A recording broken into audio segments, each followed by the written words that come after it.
Nuevamente los invito a que tengan la cámara abierta para conocerlos, para que tengamos esa como cercanía de vernos la cara.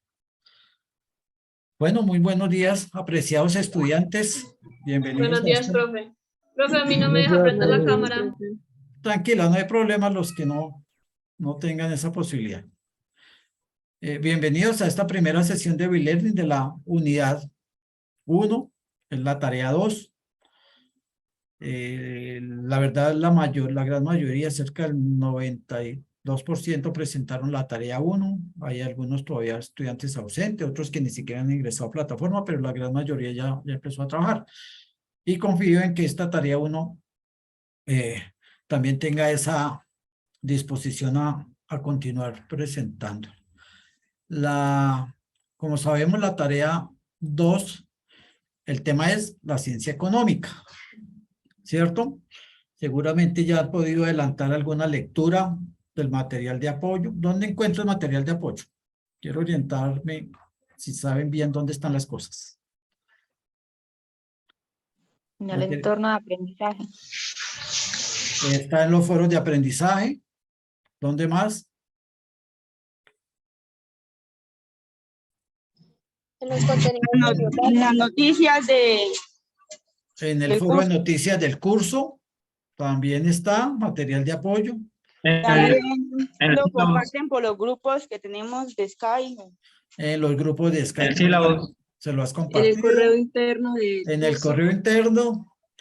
Entonces no hay disculpa de que es que yo no encontré dónde estudiar, porque primero hay un material bibliográfico, segundo hay mucho material de apoyo, tercero hay los eventos sincrónicos de web, de CIPA y e-learning, tienen todos los recursos. Y el recurso más importante, ¿cuál es? Deseo de aprender. Bueno, es una actitud que tenemos que tener, pero hay un recurso importantísimo en plataforma. Las referencias bibliográficas. No. está el módulo de aprendizaje, en el módulo de aprendizaje donde está la unidad que vamos a estudiar. Sí. El foro colaborativo. La unidad 1. No. El recurso más importante es el recurso humano. ¿Y quién es el recurso humano? Tus tutores. Soy ¿Sí? yo. Porque yo puedo tener 10 libros y leo y leo y leo y leo y de pronto no encuentro la explicación y estoy confundido y leo y leo. Y entonces todos esos recursos nos orientan.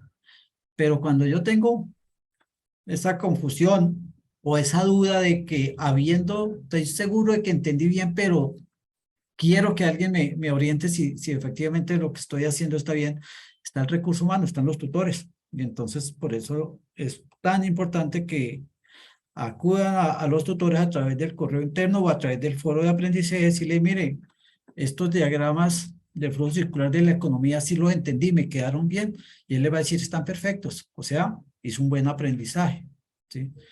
Ayer me decía un docente que está haciendo un e-learning que la mayoría de los estudiantes, tal vez lo primero que les preguntó fue, ya han adelantado estudios, han mirado los materiales de apoyo, la bibliografía, vieron la web.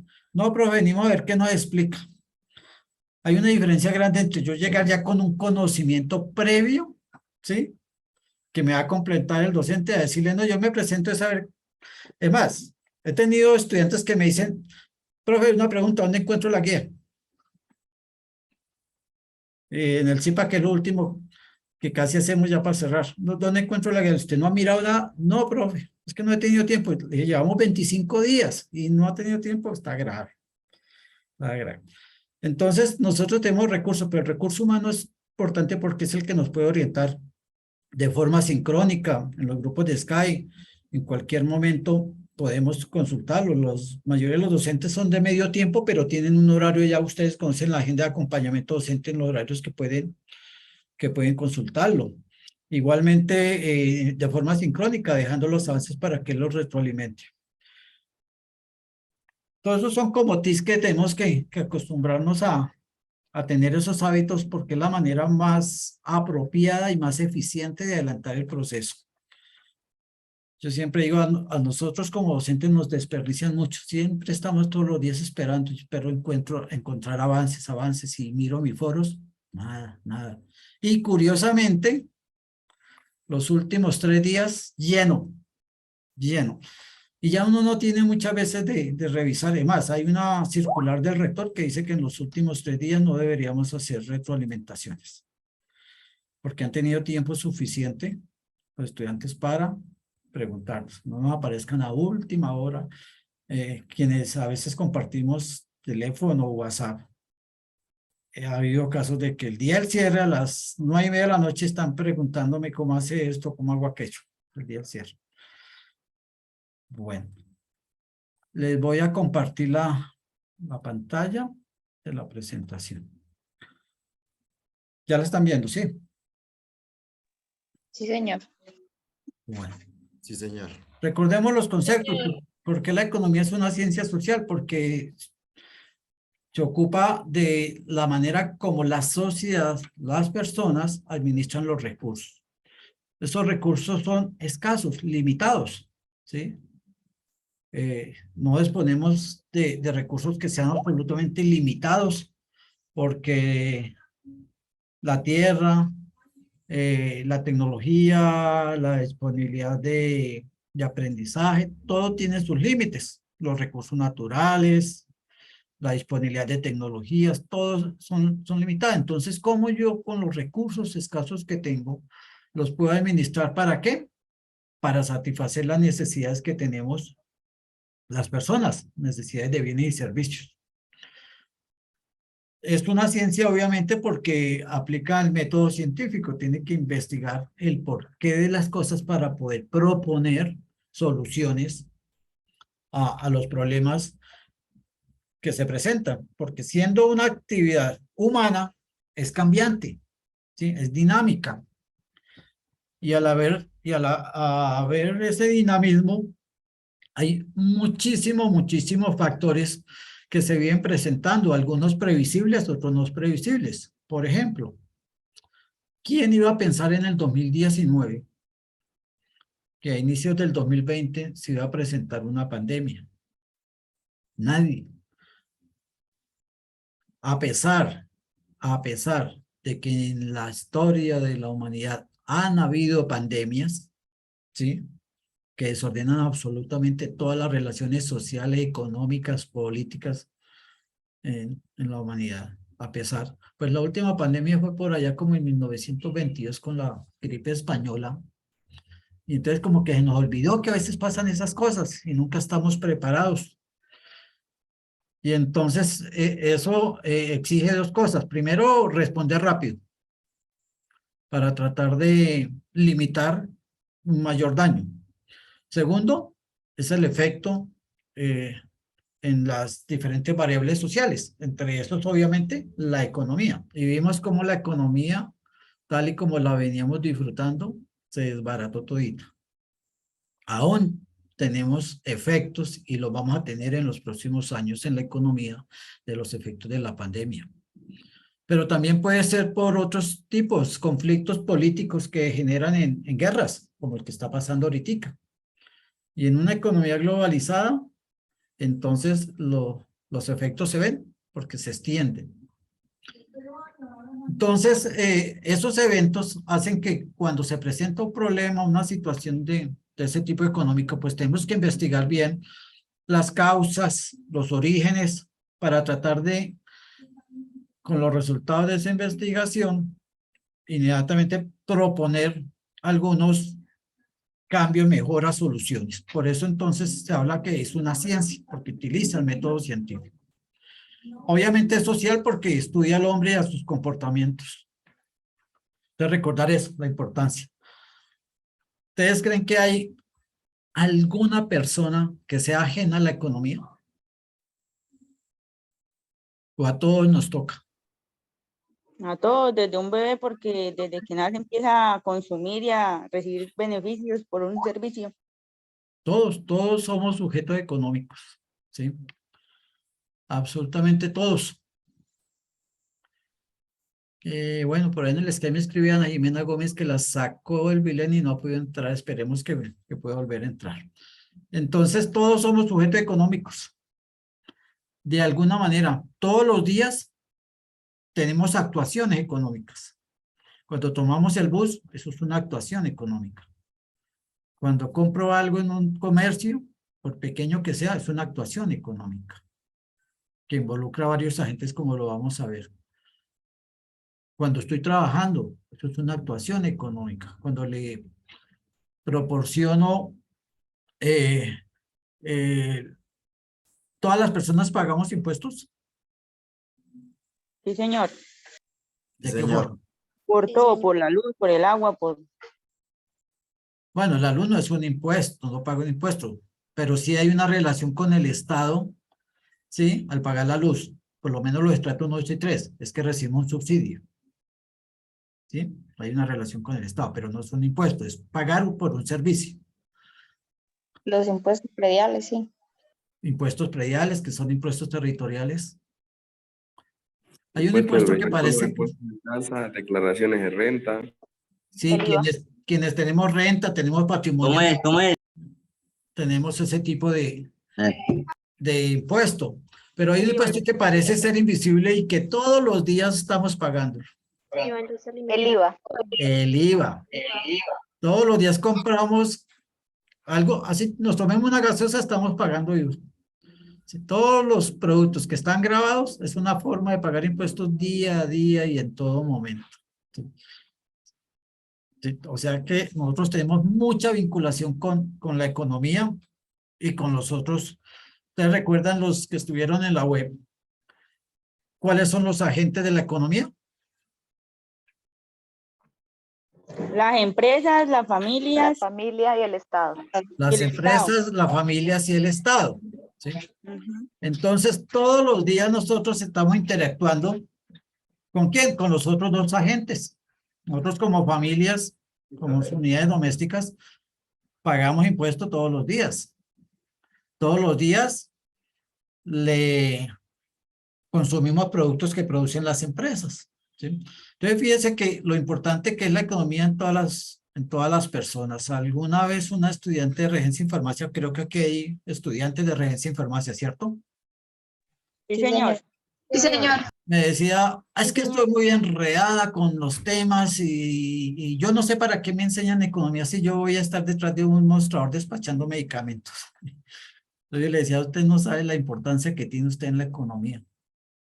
Si está entendiendo los temas, sabe que usted es un agente económico porque está ofertándole un factor de producción a su empresa, porque cuando usted la contrata, su empresa demanda ese factor de producción que es el trabajo que usted se lo está ofertando y recibe un salario por ello.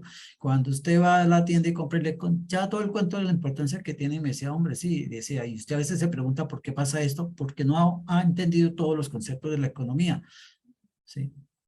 Cómo le afectan los conflictos sociales, cómo le afecta una sequía, cómo le afecta una guerra por allá lejana. Todo eso es economía. Y eso, para que entienda por qué se afecta, usted como agente económico tiene que entender economía. Entonces, de tal manera que la economía, casi todos los programas la ven, en derecho, en medicina, en todos, porque todos somos agentes económicos y todos tenemos que conocer la economía para comprenderla y para tomar decisiones a veces, ¿sí? De tipo económico. Bueno, entendido la importancia de la economía, es una ciencia social que tiene que ver con la más eficiente uso de los recursos de administración. Sí, señor.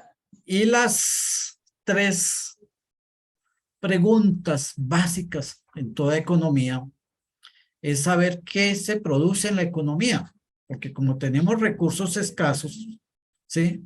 Debemos saber qué vamos a hacer con esos recursos, en qué los vamos a, bienes y servicios los vamos a convertir. No podemos decir producimos de todo y en las cantidades que queramos. No, tenemos que saber qué decisión tomar, con qué producir. Pero también, ¿y cómo lo voy a producir? ¿A través de qué procesos?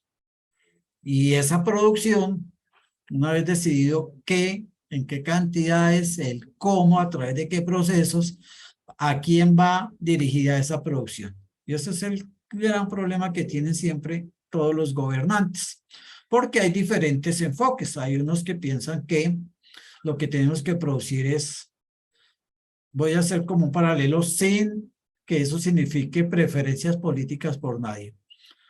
Pero comparando las propuestas de gobierno de nuestros gobernantes cuando están en elecciones presidenciales, a veces encontramos que uno dice, no, lo que tenemos que enfocar la economía como motor de todo el resto de la economía es en la producción extractiva.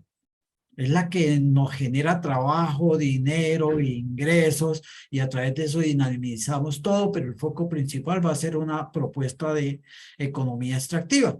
Vamos a impulsar todo lo que es explotaciones petroleras, carboníferas y todo. Y ese va a ser el motor que nos va a impulsar. Y hay otro que dice que no, que lo que hay que impulsar es aprovechar los recursos naturales que tenemos, ¿sí? Para impulsar a través de el desarrollo agrícola y el desarrollo agroindustrial y convertirnos en gran exportador y en tener autosuficiencia, y eso genera tantos puestos, y uno encuentra que hay dos modelos o pueden haber más modelos de desarrollo, y todos esos se tienen que centrar en esto, en qué vamos a producir en nuestra economía, cuál va a ser la forma como nosotros vamos a tener satisfecha las necesidades de bienes y servicios de nuestra población a través de un modelo productivo, sea de un tipo o sea de otro. Habrá unos que le dan la razón a uno, otros que le dan la razón al otro, pero en eso se basan las grandes decisiones de los gobernantes. ¿Qué vamos a producir? Si yo tengo tierras y esas tierras me parece que son más eficientes produciendo determinado bien, entonces dejo de producir en esas tierras otro bien. Como ese otro bien lo necesito, entonces voy a tener que importarlo, porque con lo que yo produzco en las tierras que me dediqué a eso, puedo tener los recursos para importar lo que no pude producir. Hay un ejemplo muy clásico y hacen los libros, y es que ustedes conocen en la economía agraria de Estados Unidos cuál es el principal producto de ellos.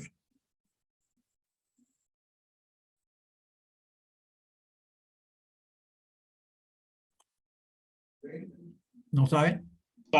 No, señor. El maíz. El maíz, Estados Unidos es potencia mundial de maíz. Y se centró en que su recurso tierra principalmente era para producir maíz. Y desarrollaron tecnologías que lo volvieron altamente competitivo para producir maíz y todos sus derivados. Hasta la glucosa que se saca del maíz, que es altamente perjudicial para la salud porque engorda terriblemente, y ustedes ven una sociedad americana de personas muy obesas por la glucosa que consumen, y ven todo lo que tiene que ver con derivados del maíz, las azucaritas, todas esas cosas, ¿sí? Pero ellos han logrado tener una productividad de maíz de más o menos 16 toneladas por hectárea. Y obviamente entre más unidades de producción por hectárea nosotros logremos, más baratos los costos, y eso nos hace competitivos con los demás países que producen a costo más alto porque no tienen la misma. ¿Saben cuántas toneladas por hectárea produce Colombia de maíz? No, señor. Hasta hace unos 6, 7 años se producían 4 toneladas por hectárea. Entonces uno dice, bueno, ¿por qué tenemos que importar tanto maíz si nosotros lo podemos producir acá y tenemos las tierras? Porque es que resulta que el país que produce 16 toneladas por hectárea sale mucho más barato que ponernos a producirlo acá.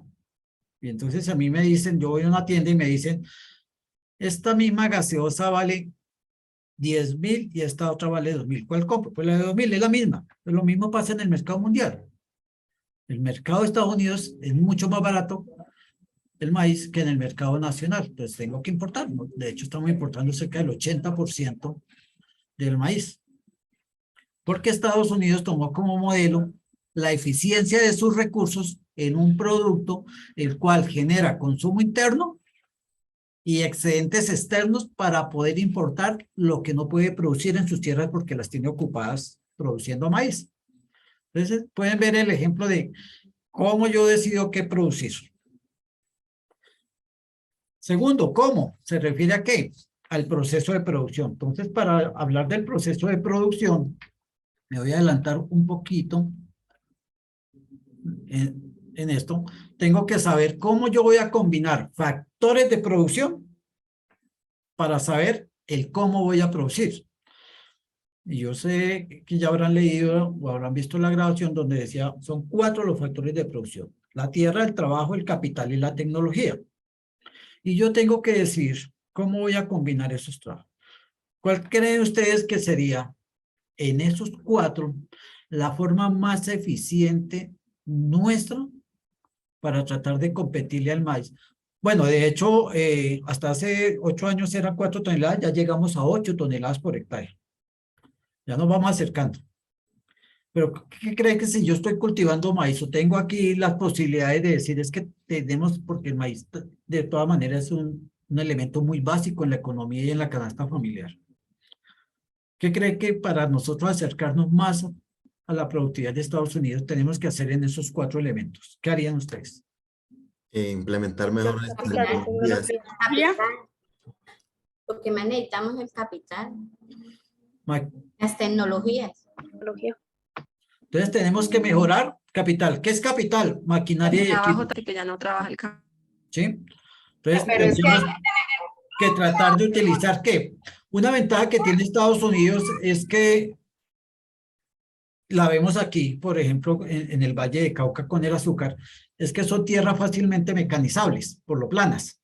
Quiere decir que yo puedo utilizar unas cosechadoras muy grandes, una maquinaria que me permita a mí abarcar la mayor cantidad posible para hacer todos los procesos de preparación de tierra y después de recoger la cosecha, ¿sí? Y nosotros tenemos tierras planas donde podíamos implementar toda esa mecanización. En el meta, en el llano, que son planos. Claro, las tierras del llano, en la costa, también hay amplias planicies en los valles. Entonces, podríamos también implementar esa mecanización. Si ustedes van, por ejemplo, a zonas muy planas, encuentran que la mecanización es bastante intensiva. En el Tolima, por ejemplo, las cosechadoras de arroz o en los llanos, son con maquinarias muy grandes que abarcan mucho terreno en una sola tarea. Cuando se cultivaba muchísimo el algodón también, las cosechadoras de algodón y toda la maquinaria. Pero a veces nos centramos en una producción agrícola pequeña en donde queremos hacerlo en las laderas. Y entonces en las laderas no nos permite mucho la mecanización y entonces ahí se empiezan a subir los costos. Entonces tenemos que pensar en cómo nosotros promocionar las tierras para la mecanización. En la tierra, ¿qué haríamos? ¿Cómo mejoraríamos para hacer más productiva la tierra? La abonaríamos, ¿no? Hay que darle los nutrientes y pues todo. Entonces la tierra la combinaríamos con algo, bueno, con la tecnología. Digamos que la tecnología nos va a empoderar los otros 3 factores, ¿cierto? Porque con la tecnología podemos mejorar la maquinaria del equipo. Con la tecnología podemos mejorar la tierra, que es lo que conocemos nosotros como los paquetes tecnológicos, cómo se fertiliza, cómo se abona, cómo se controla plagas y enfermedades. Todo eso es con tecnología. ¿Y la tecnología de dónde nace? De investigación. Es que si yo veo que a mí me está picando un bichito, y me está picando la papa, la zanahoria, que es un gusanito que se entierra, entonces yo tengo que hacer una investigación de cómo combatir ese bichito sin dañar la naturaleza y desarrollo paquetes tecnológicos de control de enfermedades o de control de patógenos, ¿cierto? Entonces la tecnología es transversal a los otros 3. Con el trabajo, ¿qué haríamos?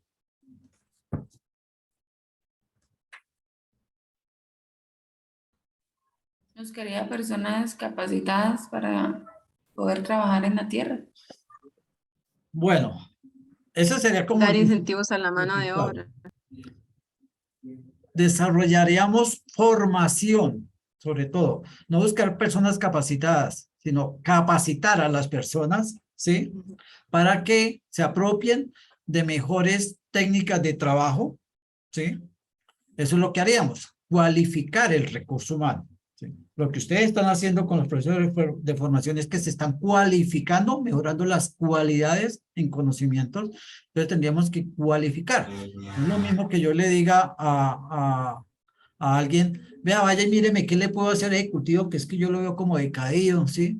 A decirle a un técnico agrícola o un agrónomo, ¿sí? Hágame un favor, revíseme esto, porque él ya tiene una cualificación, ha estudiado, ha sido preparado. Entonces, fíjense cómo es importante la decisión cuando nosotros, ¿sí? Entendemos qué modelo de, cómo lo vamos a hacer, cómo vamos a hacer ese segundo factor, que es cómo vamos a producir, ¿sí? Y si ustedes ven casi siempre en los planes de gobierno, ¿sí? Dicen, no, es que nosotros tenemos que mejorar el Ministerio de Ciencia y Tecnología, que es nuevo, antes existía Colciencias y no había un Ministerio de Ciencia y Tecnología para poder desarrollar y fomentar toda la investigación en todos los campos. ¿Cómo vamos a mejorar todo nuestro sistema educativo para preparar mejor a las personas? Eso se ha venido hablando ya hace un tiempo de que tenemos que mejorar muchísimo la calidad de la educación, tanto media como superior. De hecho, ¿ustedes saben cuál es la marca que tenemos que defender en este momento en la UNAM?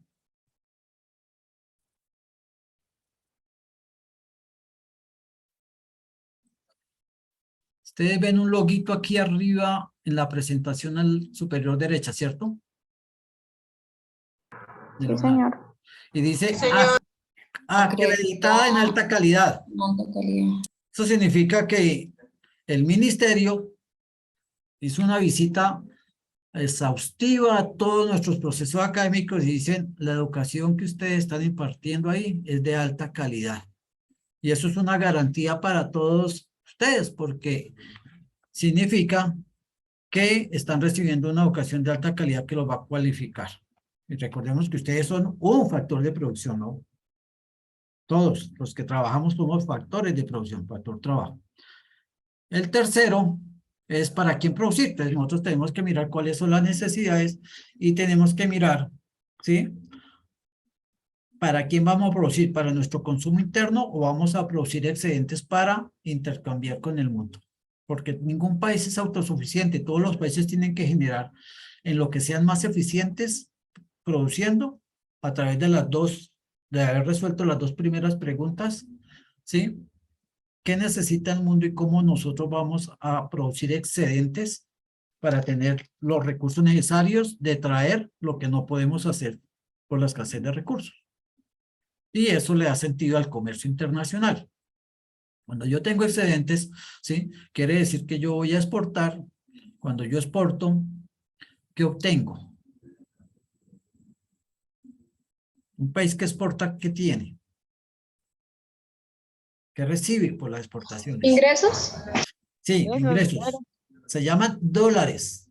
Recibimos dolaritos.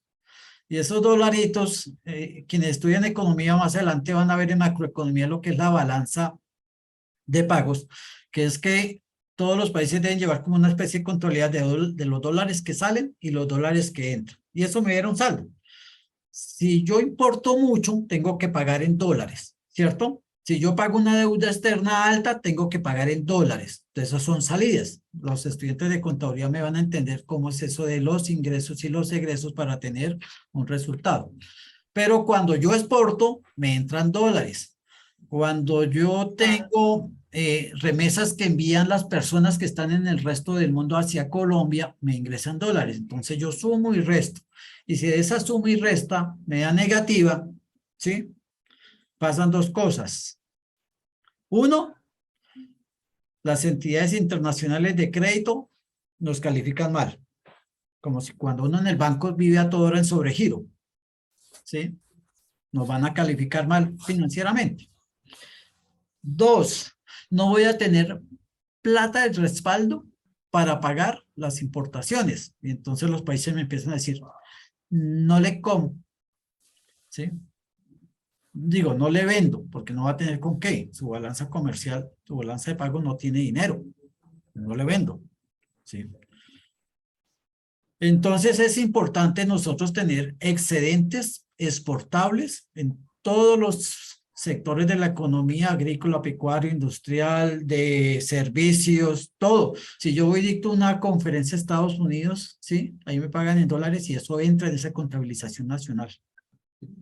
Obviamente toda esa plata se monetiza, quiere decir que yo la convierto aquí en pesos porque necesito tenerlas en pesos. Entonces, fíjese lo importante que es que cuando uno dice para quién producir, uno debe tener en cuenta eso. Yo necesito también, además del consumo interno, producir para personas de afuera, no solamente para nosotros internamente. Entonces, fíjese lo complicado que es para un gobierno tratar de tener una muy buena decisión en las respuestas que le dimos a él. ¿Qué producir? ¿Cómo producir? ¿Y para quién producir? Bueno. La economía tiene tres procesos sociales muy sencillos. Uno es la producción, ya lo sabemos. Hay necesidades de bienes y servicios, entonces necesitamos que alguien produzca los bienes y servicios.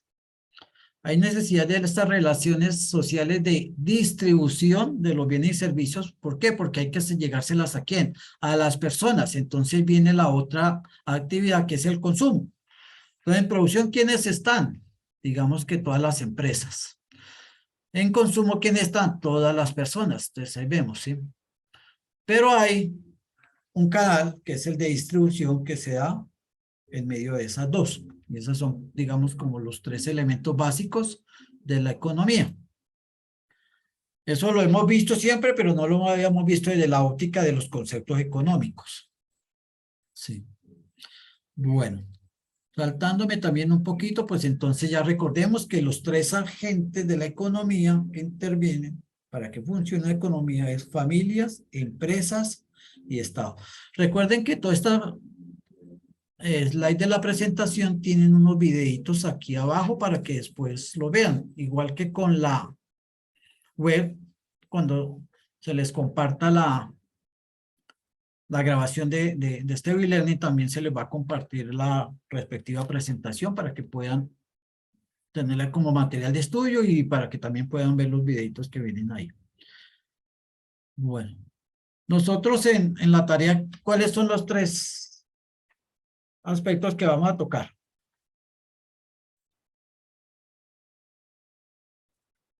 ¿Qué consisten las tres tareas, digamos, de esta unidad? Profe, uno de los puntos es sobre el flujo de la economía. El tercer punto, el flujo circular de la economía. ¿El primero qué es? Un mapa conceptual. Es el segundo. No, el primero es responder la pregunta acerca de los 10 principios de la economía. Correcto. Y el segundo es el mapa conceptual sobre la división de la economía. Entonces, centrémonos en el primero. Regáleme un minuto. Yo voy a... que me tienen loco aquí con el Skype. Y voy a comunicar que estoy ocupado.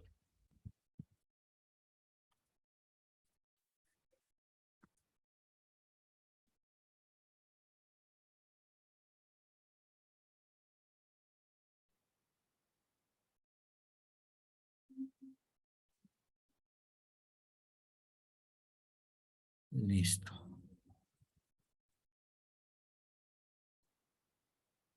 Continuemos entonces.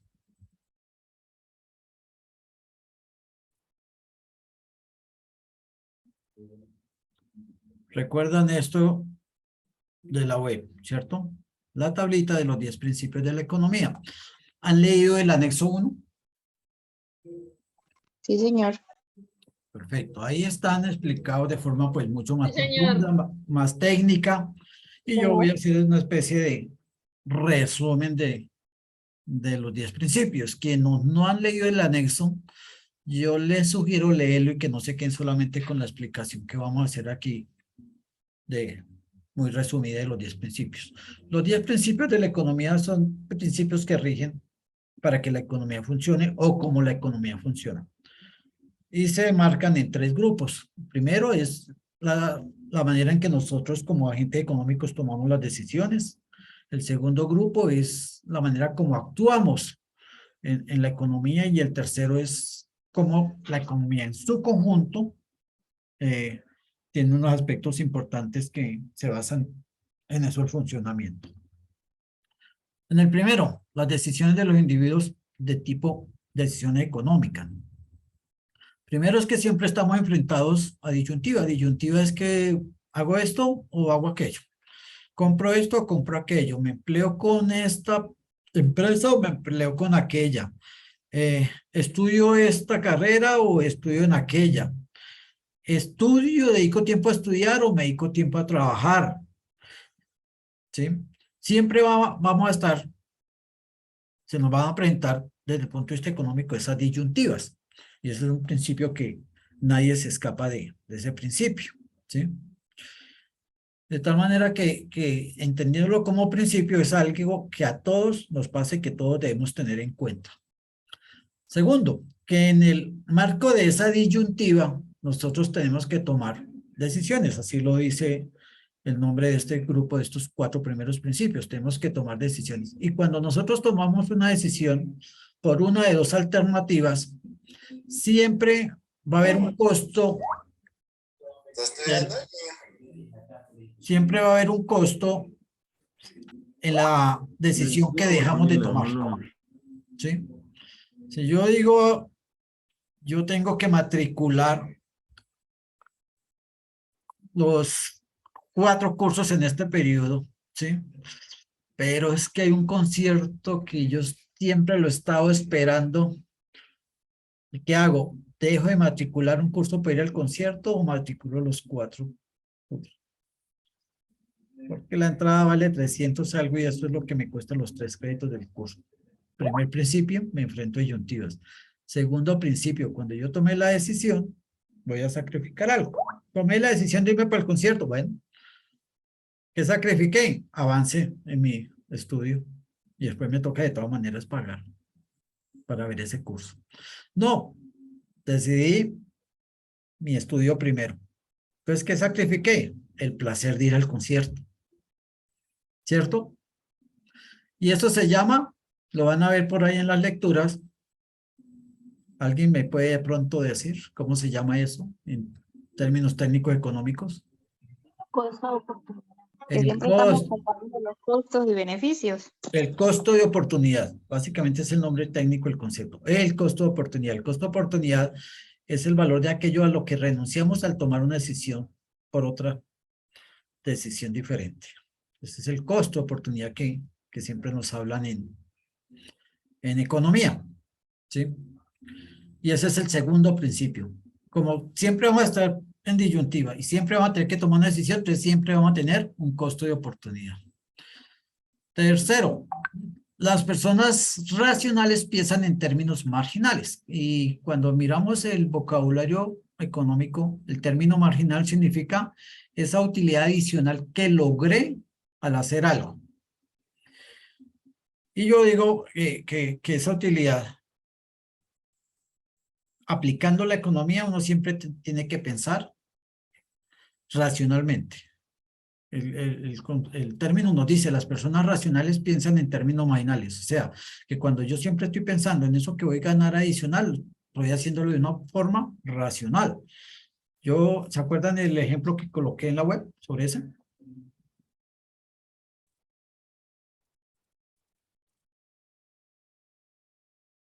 ¿Sí se acuerdan? No, señor. No se acuerda. Del amigo Yo que... sí, profe, del partido de fútbol, el que iba Eso. al partido con el papá. Eso, cuénteme cómo era.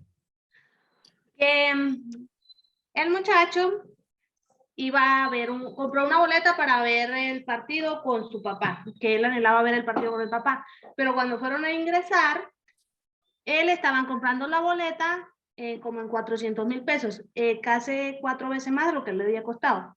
Pensando racionalmente en la economía, pues si él lo hubiera vendido, había hecho ganancias, pero él quería ver el partido con el papá y decidió entrar a ver el partido.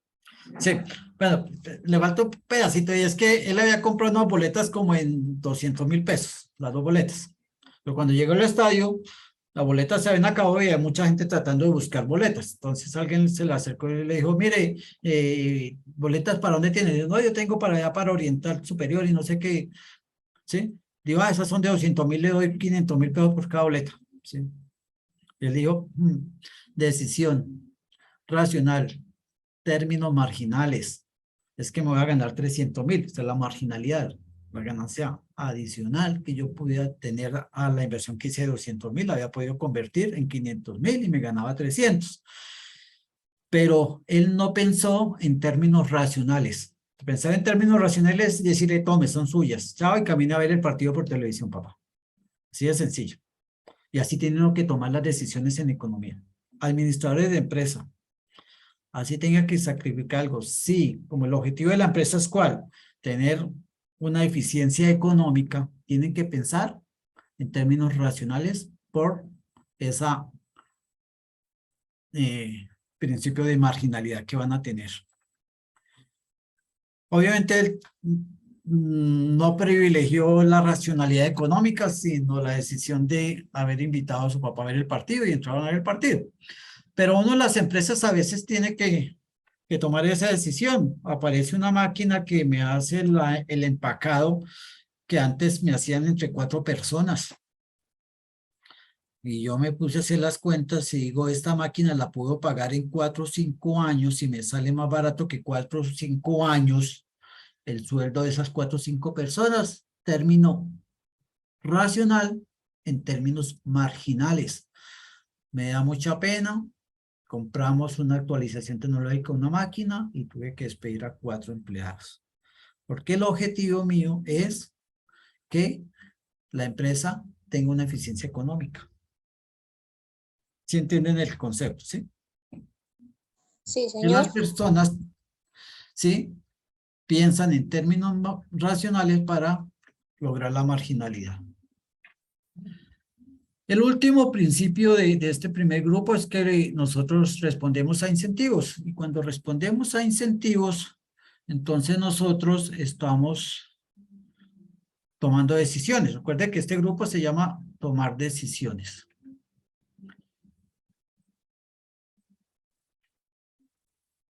En todos nuestras actuaciones económicas, cada vez que encontramos que hay algo que nos motiva, nos hace tomar decisiones, nos hace, digamos, orientar a esa disyuntiva que nos presentamos en el primer principio, ¿sí? Por ejemplo, es que yo voy al supermercado y voy a ir a comprarme una gaseosa 1,5 litros. Y de entrada una señorita muy elegante me dice, mire, lleve esta otra, que es que además le regalamos media docena de vasos con el 1,5 litros y solo le vale un poquito más que la otra. Entonces uno dice, ay, sí, ya no tengo que pensar si esta gaseosa otra porque esta me está dando un incentivo, que es una oferta, una promoción, ¿sí? Los niños sí que saben tomar decisiones de este principio, ¿cierto? ¿Tienen hijos? ¿Tienen hermanitos pequeños? Hijos. Hijos, ¿han ido al supermercado y ellos los han orientado a comprar ciertos productos? Sí, señor. ¿Por qué? En Normalmente. algunas No entra por los ojos. Son llamativos. Ajá. Como en los Porque es yogo la cuando viene con inteligencia de un mercado. debajo, entonces Porque se traen enamoran de eso. muñequitos, ¿cierto? Porque traen un jueguito, ¿sí? Con mi nieto siempre me dice, cuando vamos a Bogotá algo, que lo lleve a un supermercado donde haya un cocorico que él quiere, el combo infantil. Y el combo infantil es una hamburguesita de tamaño diminuto, con 3 papitas y un muñeco. Y vale más que una hamburguesa grande con hartas papas. ¿Qué lo motiva a él? Así que con hambre de comerse esa mini hamburguesa. El muñeco. El muñeco. ¿Sí? El muñeco. Y esos son incentivos. Los individuos siempre respondemos a incentivos. ¿Sí? Desde el punto de vista económico. Bueno. Los otros 3 principios son del bloque de cómo interactuamos. ¿Sí? Y uno tiene pues mucho conocimiento de que el primer principio es que cuando hay una buena actividad comercial muy dinámica, mejora el bienestar de todo el mundo. Eso lo sabemos, eso lo vemos. Una situación económica donde el comercio no es dinámico, pues todo el mundo tiene como afectación.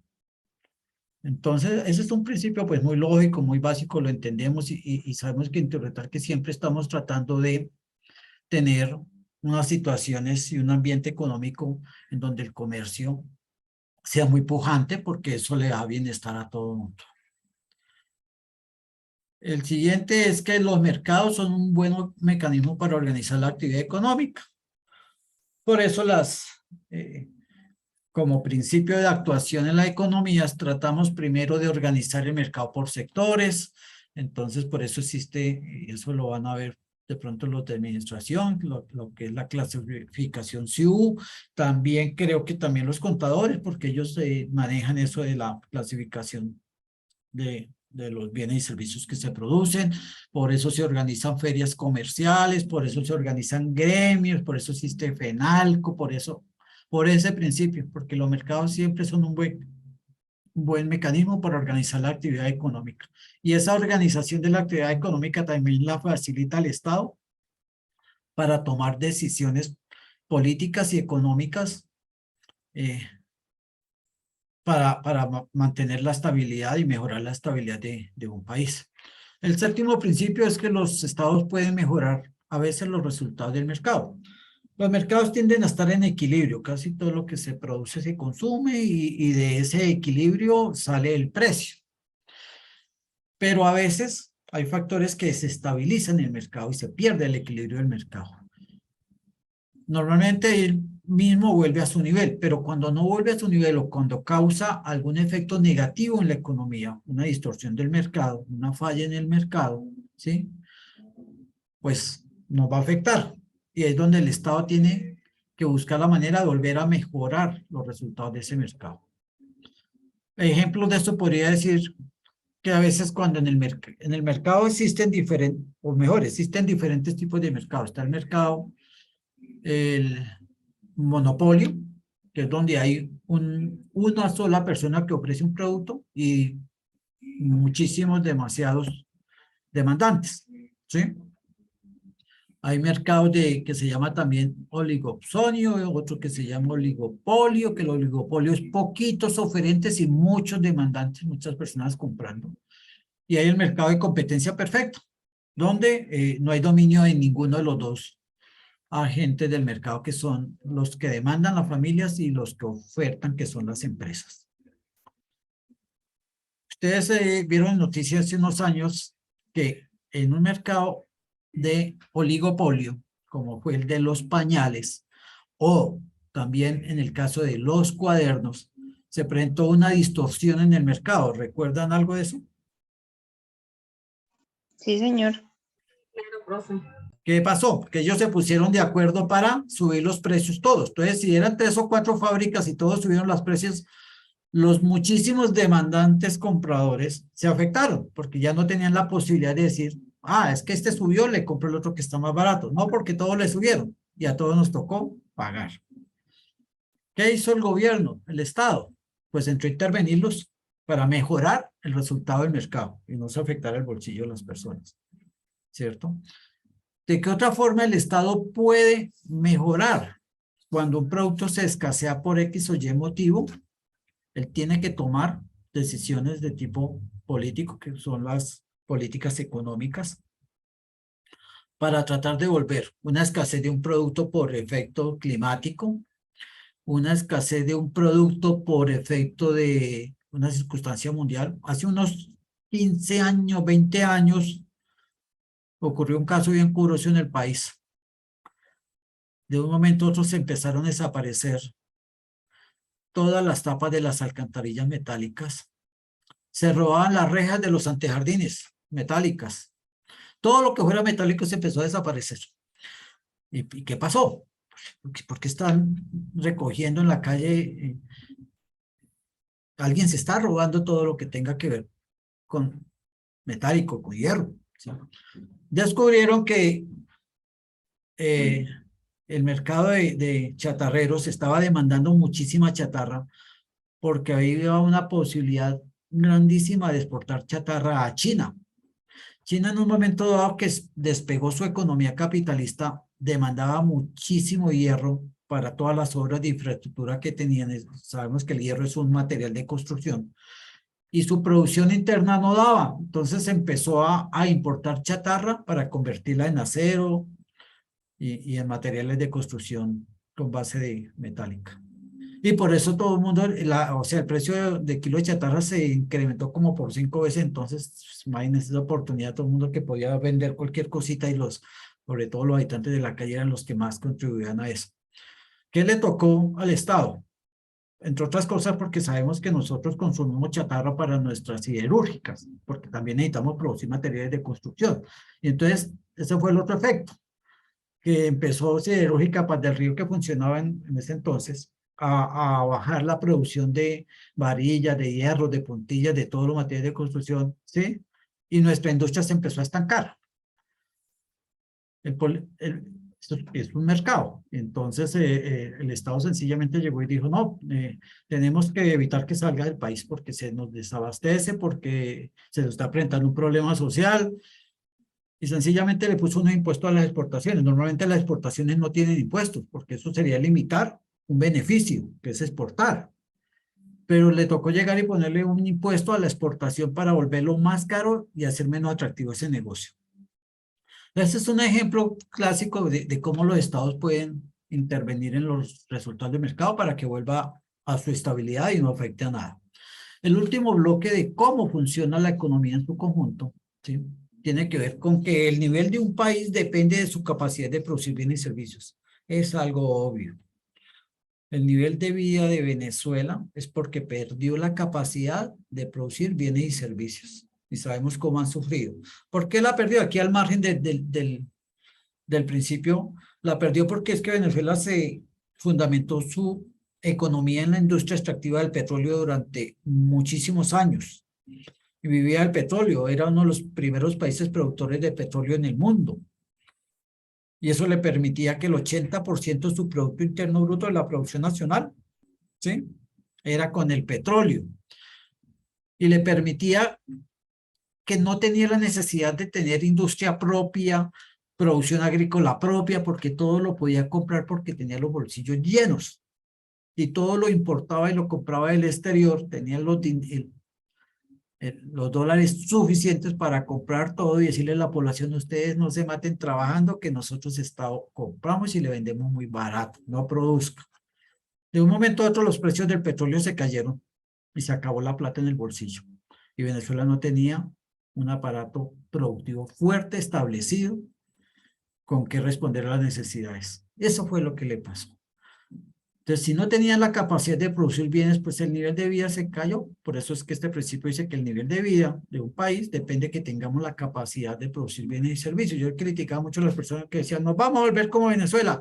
Decían, no, porque Colombia tiene una capacidad productiva grande. Nosotros no dependemos de un solo producto. Tenemos unos productos de estrella de exportación, el café, el petróleo, la flor, otras cosas. Pero producimos de todo. Nosotros las crisis no nos afectan tanto porque tenemos producción de todo. Entonces es un principio muy lógico y fácil de entender. El noveno es que los precios suben cuando el gobierno imprime demasiado dinero. Fue el otro problema que tuvo en Venezuela. Un estado puede emitir billetes, esto se llama emisión secundaria, también lo van a ver en macroeconomía de los estudiantes de economía. Y emisión secundaria es que un país tiene la capacidad de producir dinero adicional al que necesita para la circulación. Si a mí me preguntan cuánto es la cantidad de dinero que un país necesita, pues debe ser la suficiente como para ser igual al valor de toda la producción de bienes y servicios. Porque si no fuera igual, si fuera menor, el valor de la producción de bienes y servicios, no habría dinero para que existiera el intercambio comercial. No alcanzaría la plata para comprar todo lo que se produce. Entonces, la cantidad de dinero que vive en una economía debe ser igual al valor de la producción. Es decir, suponiendo que el PIB es de 80.000 billones de pesos, ¿sí? Deben haber 80.000 billones en moneda circulando, porque eso es lo que vale la producción. ¿Qué pasa? Los estados pueden hacer emisión secundaria cuando aumenta la producción, entonces tienen que sacar más billetes al mercado para que se iguale a la producción. Pero cuando yo saco más billetes al mercado por encima de la producción y hay un exceso de dinero en el mercado, se aumenta la capacidad de la gente de comprar y eso hace que suban los precios, porque cuando uno puede pagar más por las cosas, los precios se suben. Siempre en las regiones que hay exceso de dinero circulante, los precios se suben. ¿Hay personas de Barranca? Sí, señor. Sí, señor. El nivel de precios de Barranca es igual el mismo de precios, por ejemplo, en Bucaramanga o por acá en Socorro, en San Gil, o allá las cosas son más caritas. No, son más caras por el tema del sector petrolero. Y pues además porque las personas ganan un poquito más por temas de trabajos de petróleo. Ese es el principio. Cuando hay demasiado dinero, ¿sí? En una economía, en el caso allá local, ¿por qué? Porque hay mayores ingresos de una buena parte de los ciudadanos, presionan los precios hacia arriba porque tienen capacidad de pagar más. Funcionan las zonas de economía ilegal, cocaleras, mineras, todo lo que es ilegalidad que rueda mucha plata, los precios se suben. Funciona en las zonas de frontera cuando las fronteras son muy ricas. Cúcuta tuvo su época de oro, ¿sí? Y era una de las ciudades más caras porque todo se subía, cuando nuestra moneda era fuerte frente a la de ellos. O mejor, cuando la moneda de Venezuela era fuerte frente a nosotros. Yo recuerdo cuando estaba estudiando en Bucaramanga por allá en el año 78, 79, ¿sí? Nosotros teníamos que dar 16 pesos por cada bolívar, ¿sí? Entonces era muy fuerte. Entonces la gente llegaba con un bolívar venezolano a Cúcuta y se le convertía inmediatamente en 16 pesos y podían comprar y el comercio era muy pujante. Y eso hace que suban los precios. En Cúcuta se vuelve muy caro. Cuando hay Profe, dinero. un ejemplo puede ser el caso del turismo. Por ejemplo, yo creo que aquí en Barichara, la gran afluencia de turistas, especialmente extranjeros, ha hecho que los precios igualmente de cualquier cosa que usted quiera comprar en Barichara se han disparado y es un municipio muy caro. Sí, claro. Por lo mismo, porque hay mucho dinero circulando que permite la capacidad de pagar lo que pidan, ¿sí? Entonces los precios se suben. ¿Cierto? Yo estuve en Barichara el año pasado, hace como un año, y uno nota el alza de precio, porque no distinguen a la hora de si es un turista nacional o un turista extranjero, excepto los casos en que se aprovechan del turista extranjero, como pasa en Barú, las mojarras de 1.200.000, ¿cierto? Bueno. Entonces, cuando un gobierno decide imprimir demasiado dinero, hay más dinero en la economía y hace que los precios suban.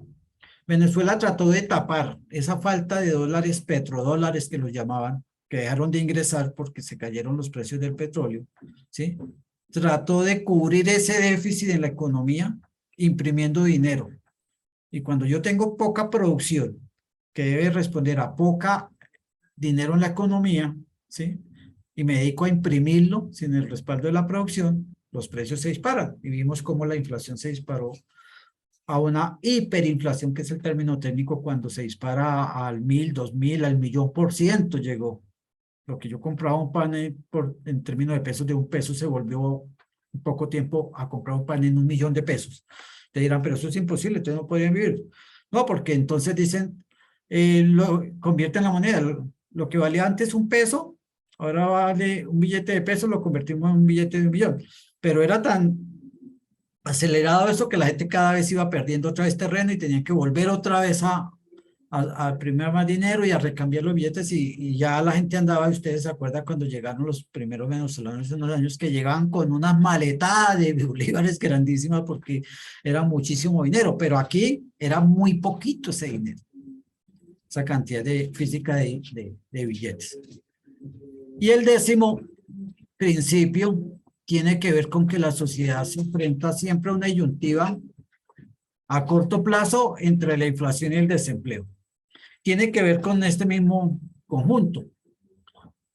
Si yo logro como Estado bajar mucho el desempleo, quiere decir que va a haber muchas más personas devengando, empleadas, con dinero, con ingresos. Y si hay más dinero, entonces, ¿qué le pasa a la inflación, a los precios?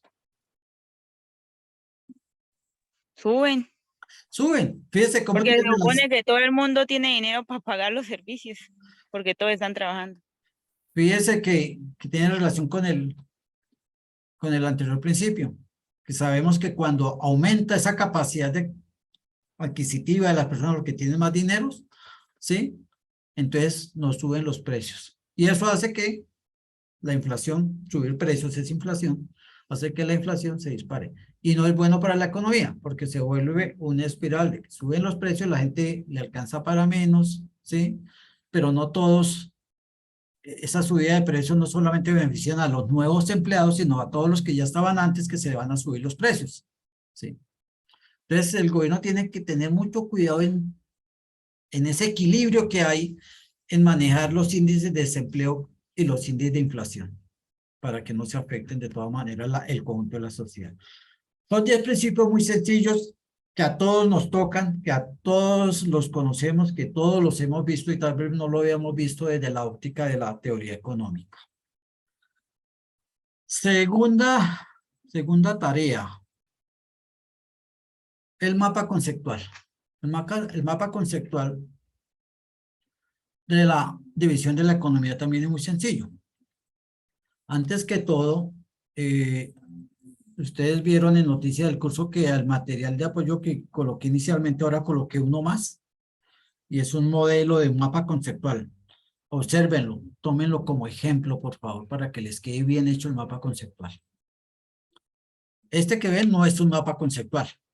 Le faltan algunos elementos, falta desagregar los conceptos, falta unir un concepto con otro en la línea que los pone con unas palabras conectoras que se llaman, que me permite a mí hilar.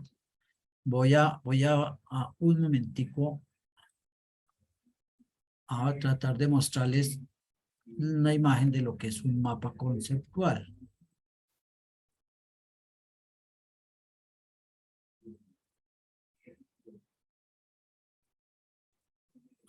Y voy a salirme de la presentación un minutico.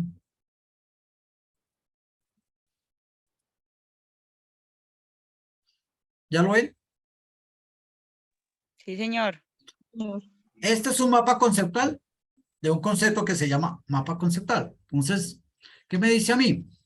Mapa conceptual. Si yo dejo solamente aquí Joseph Novak, sin esta palabrita que hice fueron desarrollados, se me dificulta la lectura. Mapa conceptual, Joseph Novak. Pero cuando yo le agrego la palabra conectora, me ha sentido la lectura del mapa. Mapa conceptual, fueron creados por Joseph Novak. Ayudan a responder, ¿qué? Preguntas de enfoque. Son dependientes de ¿qué? Del contexto. Por ejemplo, social, ¿sí? O personal.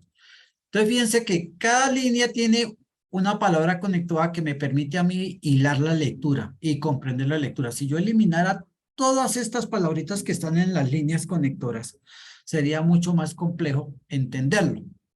Eso es lo que hace la diferencia entre un mapa conceptual y un mapa mental. ¿Sí? El mapa mental no lleva líneas conectoras, el mapa mental se adorna mucho de imágenes, ¿sí? Y por eso se llama mapa mental, porque acude más a la interpretación que me da la mente visual. En cambio, el mapa conceptual es más explicativo porque desglosa los conceptos. Entonces, este es un ejemplo, ya está allá en el material de apoyo en el foro de noticias del curso, este ejemplo, para que construyan su mapa conceptual por una forma técnica. Ahora, me dicen que la economía está dividida en dos aspectos, la economía positiva y la economía normativa. Y que la economía positiva se conoce también como economía descriptiva porque describe a partir de la investigación que se hace de un hecho, un fenómeno, un problema económico, describe qué pasó. Y ese fenómeno, ese hecho, ese evento puede tener dos características. O se refiere a las empresas y a las familias en sus comportamientos económicos, o se refiere al comportamiento general de la economía. Y es lo que hace que se divida las teorías económicas. Hay dos, microeconomía y macroeconomía. Entonces, siempre que suceden hechos, lo primero que yo tengo que identificar es de qué teoría me están hablando. Cuando yo hablo de que la tasa de desempleo ha venido bajando, de que, porque investigué, hice el DANE, que es el que nos da las cifras de empleo, hizo una investigación en la calle y está demostrando que está bajando la tasa de desempleo. Y inmediatamente yo me ubico en cuál de las dos teorías.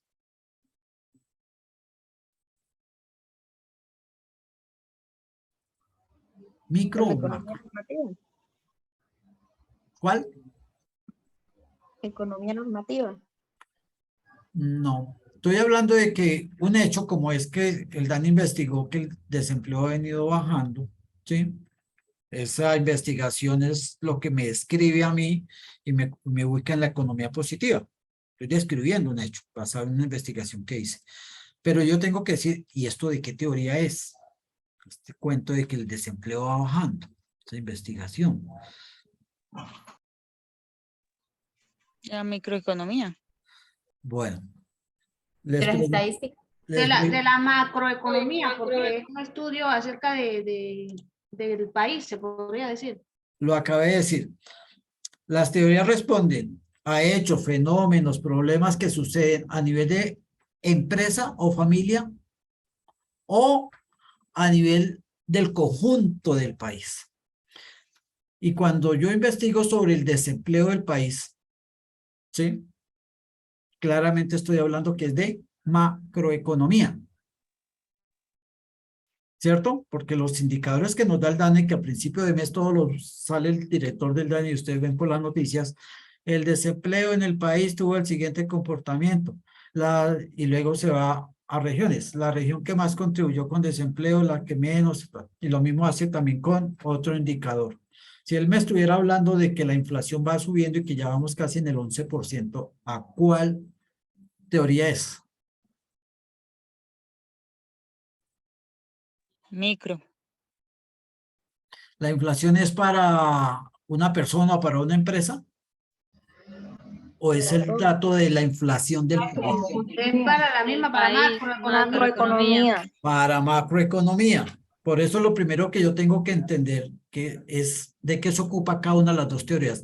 La teoría se ocupa de los fenómenos, problemas, eventos personales o de las empresas, ¿sí? Y del mercado de un sector.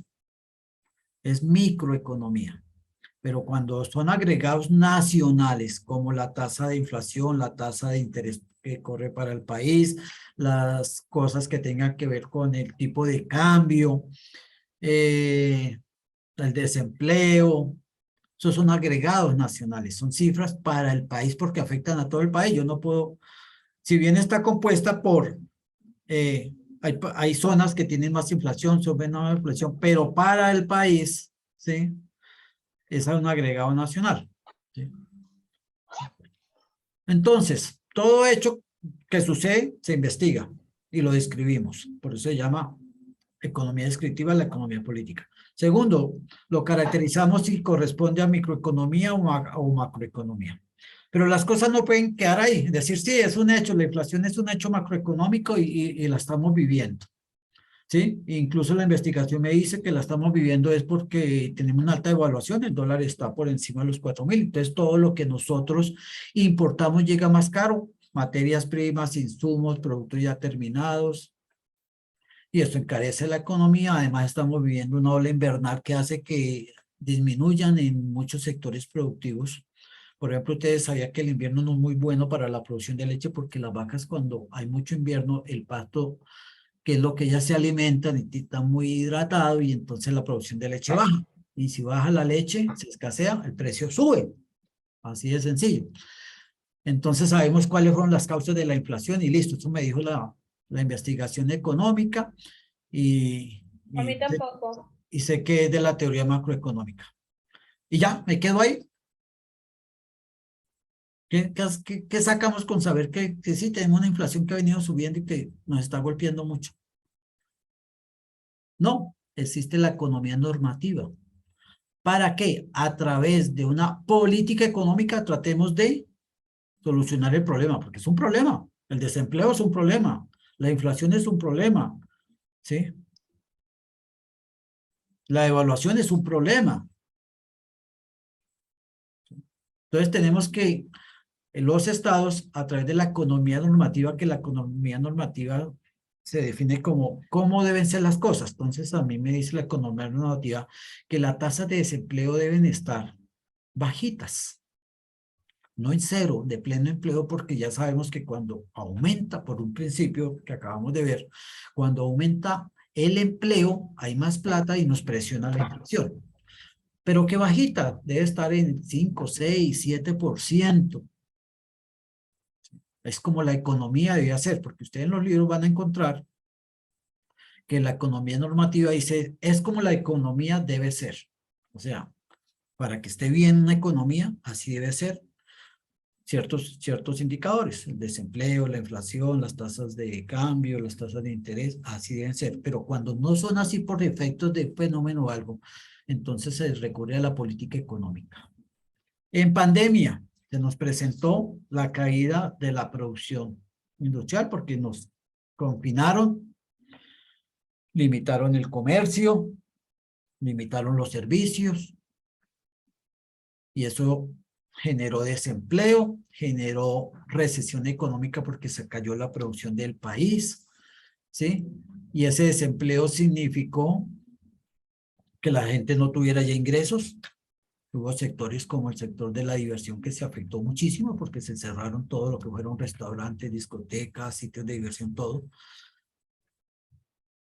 Y se hicieron los estudios de cómo estaban cualitativamente, cuánto era lo que se estaba perdiendo, cuántas personas se desemplearon. De hecho, el desempleo subió como hasta el 22% de 2 años. Y el gobierno se quedó quieto, como, ay, sí, ya nos describieron las investigaciones que subió el desempleo del 22%. Eso me dijo la economía positiva. Se quedó ahí o implementó políticas económicas para llevarla a como debe ser la economía. Implementó políticas. ¿Cómo cuáles? Trabajo virtual. ¿Eso iba a ayudar a la economía? ¿Trabajo virtual? No. Profe, los incentivos. Beneficio a las empresas. Los auxilios que dio a las empresas. Correcto. Si la gente se me está quedando sin plata para comprar, se va a afectar la poca producción que siguió funcionando. ¿Cierto? Porque cada desempleado que generó la pandemia ya no tenía plata para consumir. Y entonces la producción se iba a ver afectada, la producción que continuaba operando, porque si tenía que seguirse produciendo alimentos, tenía que seguirse produciendo una cantidad de cosas necesarias para el diario vivir. Y entonces el gobierno tomó una política. Necesito bajar el desempleo. Necesito que haya más producción de la que está permitida. Y para eso dijo, el ingreso solidario todavía existe, ¿no? El ingreso, porque todavía tenemos efectos de la pandemia. El ingreso solidario, entonces le vamos a dar a las personas tanta platica. Ah, pero también ayudamos a las empresas, porque le bajó la demanda, ya no venden tanto, entonces les vamos a ayudar a pagar por otra medida que afectaba el empleo era ayudarle a pagar a los empleados, parte, las primas. Implementó una serie de políticas económicas. Entonces, siempre que la economía deja de ser como debe ser, porque se afectó por algún hecho de la economía positiva que se describió y que ya se caracterizó si era micro o macro, el gobierno empieza a tomar políticas económicas. Y eso es la economía normativa. ¿Sí? Y cada vez que ustedes ven que el gobierno está haciendo ejercicio de su función, y anuncia cosas, eso es economía, política económica. La gratuidad de la que gozan muchos de ustedes, ¿sí? Es un hecho porque la economía descriptiva nos ha dicho que las personas no tienen las condiciones para ingresar y pagar una universidad.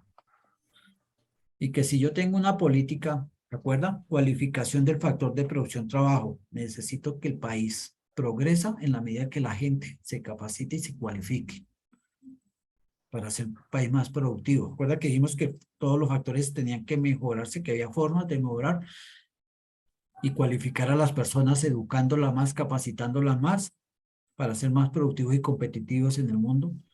Pues, ¿cuál es la política que hay en este momento económica para eso? La matrícula cero. Matrícula Para cero, generación Generación E. E.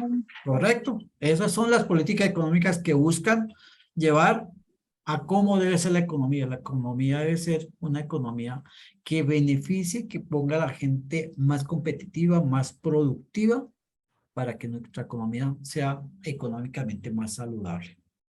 Fíjense que todo lo que he venido hablando, tengo 4 o 5 cuadritos nomás ahí, pero todo lo que se puede hablar, es decir, yo puedo crear un mapa conceptual desagregando todo eso, no solamente poner los nombres de los 3 nombres de la economía positiva y los 2 nombres de la economía normativa, así le agrego una palabrita en la línea y ya, no, hay que desagregar. ¿Se acuerda cuando vimos el ejemplo? ¿Cómo va desagregando y cómo va desagregando? Hay que desagregar. Eso es una... ¿Para qué se hace un mapa conceptual? Porque es una herramienta de estudio. Cuando uno logra hacer un mapa conceptual y lo lee, comprende lo que hubiera tenido que comprender en 3, 4, 5 páginas de un texto. Es una herramienta muy buena para estudio.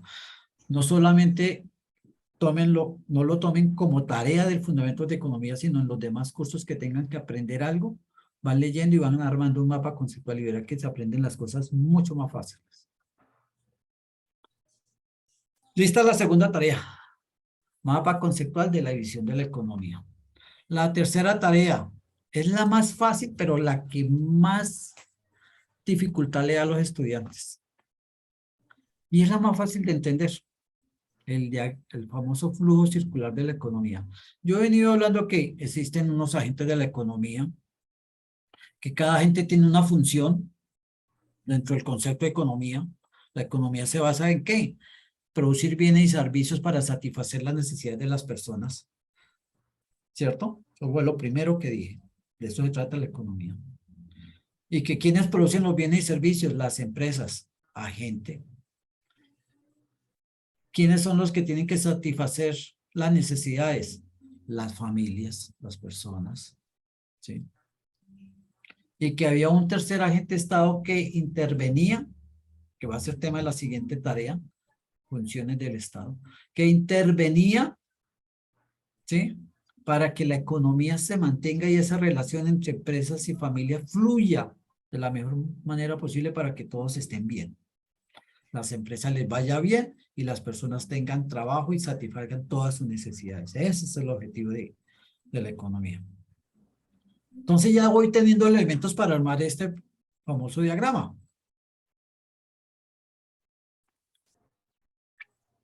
Ayer en una retroalimentación que le decía a un estudiante, le decía, mire, un diagrama tiene 3 elementos fundamentales. Primero, cuando yo le digo, salí esta mañana y compré una bolsa de leche en la tienda, hágame un diagrama de esa situación económica.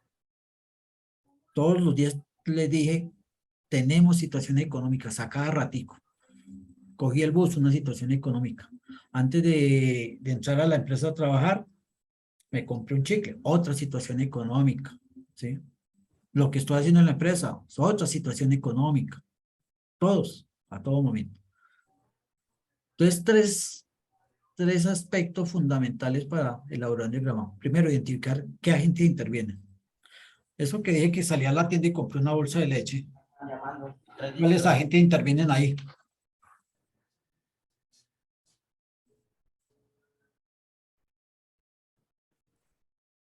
Empresa, Sí. Familia. Y mercado de bienes y servicios. No, el mercado es un escenario, pero no es un agente. Perdón. De factores productivos. Es La otro- empresa y las personas. la empresa y las personas, porque yo, Germán Buenos días, Guarnizo, señor. yo, Germán Guarnizo, que soy Buenos días. agente economías domésticas o familias, fui a una empresa que es un tendero. Tendero es un empresario, ¿sí? Y compré una bolsa de leche. Agentes que intervinieron, la empresa y la familia. Don Pedro, tienda Don Pedro y Germán Guarnizo, ¿sí? Ya identifiqué el primer elemento. Entonces ya tengo 2 cuadritos ahí. Segundo, ¿qué hice? Compré una bolsa de leche. Ese es el escenario, ¿sí? El mercado donde se da la situación. ¿Cuál de los 2 mercados que ustedes ven ahí, de bienes y servicios o factores productivos, puede en el escenario donde yo tuve esa situación económica? Bienes y servicios. Bienes y servicios. Mercado de bienes y servicios. ¿Por qué? Porque un bien o servicio es algo que se consume, que se usa, ¿sí? Si yo digo factores de producción, yo no le estoy diciendo, don Pedro, deme trabajo. Don Pedro, vengo y le alquilo la bicicleta para que haga sus repartos. Don Pedro, le arriendo un local que tengo para que se pase para allá y funcione su empresa, que serían los factores de producción, ¿cierto? Don Pedro, venga, le instalo en su computador un programa para que lleve la contabilidad, para hablar de un factor de producción y tecnología. No, yo hice una compra de un bien o servicio. Entonces sería sencillamente aquí donde dice empresa, tienda Don Pedro, mercado de bienes y servicios, y voy a armarme un ¿qué? Un puntero aquí, perdón un minutico. ¿Dónde lo consigo? Es que tengo tapado ya. Voy a insertar una flechita.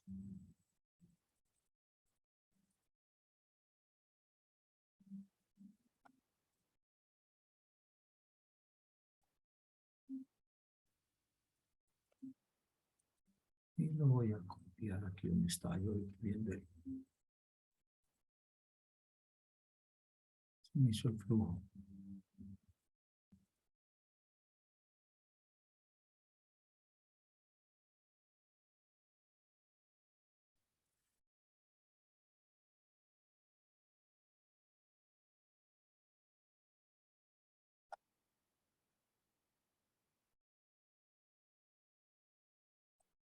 Ya me salí.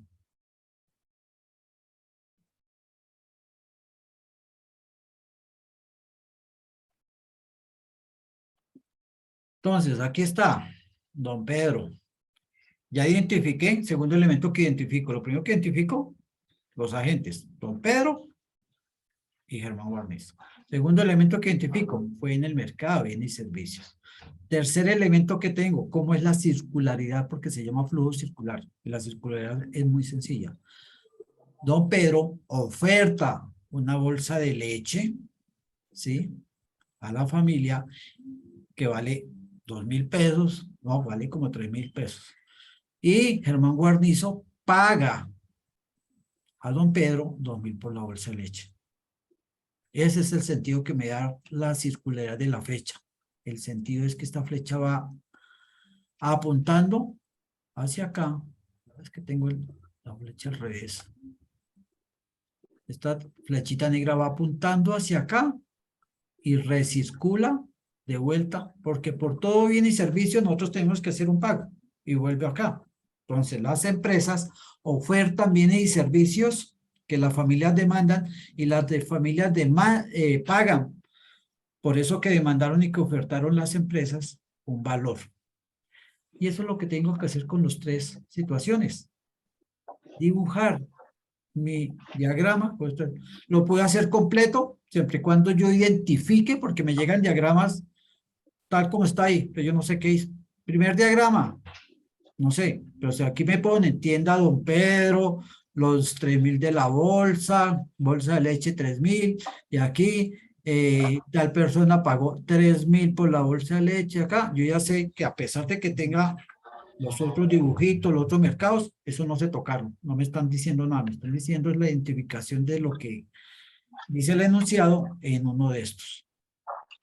Entonces, ¿entienden bien que ese flujo circular? Que para cada ocasión o cada actividad económica que yo realice, puedo hacer el diagrama. Que yo estoy trabajando para la UNAD. ¿Quién es la UNAD? La empresa. ¿Sí? Y yo estoy acá, Germán Guarniz. ¿Sí? La empresa demanda factores de producción. ¿Cierto? Para prestar los servicios educativos. Demanda trabajo, todos los docentes, personal administrativo. Demanda capital, tiene equipos. Demanda tecnología. ¿Sí? Demanda tierra, que son las instalaciones. ¿Y quiénes ofertan todo eso? Las familias. Yo soy el que le oferto a la UNAD porque está demandando recurso trabajo. ¿Sí? Y la UNAD me va a pagar, aquí dice, sueldos. ¿Sí? Por mi trabajo. Todos los factores de producción tienen una reproducción. El factor trabajo, ¿cómo se llama? La retribución que recibe de las empresas del factor trabajo. Salario. Salario, sueldo, salario. ¿Sí? ¿Cómo se llama la retribución que si yo le arriendo una casa para que funcione aquí el SEA de Vélez? Renta. Renta.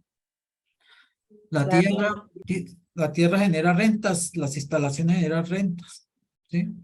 Si yo le aporto capital porque resulta que yo compré acciones de Ecopetrol, ¿sí? Que son para que la empresa funcione, se capitalice para una nueva línea de producción, lo que sea, o del Éxito, o del Banco de Colombia, cualquier empresa que vende acciones en el mercado de valores, ¿sí? Entonces, la empresa demanda capital. ¿Quién se la ofrece? Las personas que somos las que compramos las acciones. ¿Cómo se llama la retribución de esa situación económica? Ganancias. Tiene un nombre más técnico. Ingresos. No, sí es un ingreso, pero tiene un nombre técnico. Patrimonio. No. Estos días se ha discutido mucho porque la nueva reforma tributaria, la propuesta es que se van a gravar los Impuestos. ¿Ganancias nacionales? no, dividendos. ¿El capital? No, dividendos. Dividendos se llama. Lo que uno recibe de beneficio de las empresas se llaman dividendos. ¿Sí? Término que deben manejar administradores, contadores, economistas. ¿Sí? Dividendos, comercio internacional. Es lo que uno recibe. Entonces, todos los años miran cuánto fueron las ganancias. Entonces, dicen el 10% de las ganancias se van dividiendo, el otro 90% se va porque vamos a ampliar la empresa. Así funciona la empresa. ¿Sí? Ah, no, que es que estamos muy bien, no necesitamos ampliar ni nada. Bueno, entonces vamos a guardar, hacer una reserva y vamos a dar el 50% de las ganancias en dividendos. ¿Cuántas acciones tiene usted? Entonces, le toca tanto. ¿Cuántas acciones tiene cada uno? Se llaman dividendos. Algunos lo llaman también beneficios, pero técnicamente llaman dividendos. Por eso es que estaba hablando en mi nuevo ministro de Hacienda de grabar los dividendos. Especialmente por una situación, las empresas extranjeras vienen, obtienen ganancias fabulosas que son, ya está, se deduce, se desprenden los dividendos y se los llevan. Entonces el ministro dice, no, hay que ponerle un impuestico a esas utilidades que se llaman dividendos. Ah, pero es que eso estimula la inversión porque entonces las empresas ya no nos ven como un país fabuloso para venir a invertir y a poner su negocio. Sí, pero es que tampoco podemos hacerlo a costa de que ellos se lleven todas las ganancias. Hay que concertar. Bueno, sí, vamos a pagar pero más o vamos a pagar menos o en fin, concertar. De eso se trata toda en la próxima tarea que se llama los agregados nacionales, vamos a tocar estos temas ya a nivel más macro. Pero entendieron el flujo circular de la economía, lo sencillo que es. Lo sencillo que es. Cuando ustedes pagan la matrícula, está aquí la UNAD, ¿sí? Eso es un bien, un servicio, un mercado o un factor de producción. ¿Qué es? ¿Por qué pagan? Bien y servicio. Servicio, servicio educativo. Entonces está la UNAD que oferta servicios educativos, le llega a ustedes y ustedes pagan aquí una matrícula que le llega a la UNAD. Entonces, dense cuenta que toda situación económica la podemos mostrar en un flujo circular. Es muy, pero muy sencillo. Analizan, lean bien el enunciado de cada situación y hacen el dibujito. Listo. Profe, Profe, yo tengo una pregunta. Señora. si yo Hay un le... ejercicio que dice que se recibe un subsidio. ¿Un subsidio es un bien? No, ¿qué es un subsidio? Un bien es algo que yo utilizo para ponerme para consumir, ¿sí? ¿Qué es un subsidio? Le van a dar un dinero. ¿Quién se lo va a dar? El Estado. El Estado. Entonces, ¿qué agente intervienen ahí en esa situación económica? El Estado y la familia. ¿Quién es? El Estado y la familia. El Estado y las familias. Entonces, fíjense acá. El Estado en línea negrita, ¿sí? Subvenciones son subsidios, ¿sí? Entonces, el Estado le da a la familia un subsidio. ¿Y la familia qué le ha dado al Estado? Impuestos. Impuestos. Entonces, ahí se da la circularidad. Yo todos los días estoy pagando impuestos y el Estado de vez en cuando a mí me da subsidios. ¿Quiénes tienen generación E? Yo. ¿Quién es matrícula cero? Eso es la relación entre el Estado y ustedes, es que el Estado les dio un subsidio que hizo efectivo pagándole a la universidad porque ustedes son personas que han contribuido al Estado. Fácil, ¿no? Ah, que me lo dieron para vivienda, lo mismo. Ah, que me lo dieron para ayudarme a pagar los intereses de la vivienda, también lo mismo, que son dos subsidios que hay para incentivar la construcción. Ayudan a pagar los intereses del crédito o le dan un subsidio de plata para pagar la cuota inicial, ¿sí? Que las empresas reciben subsidios también.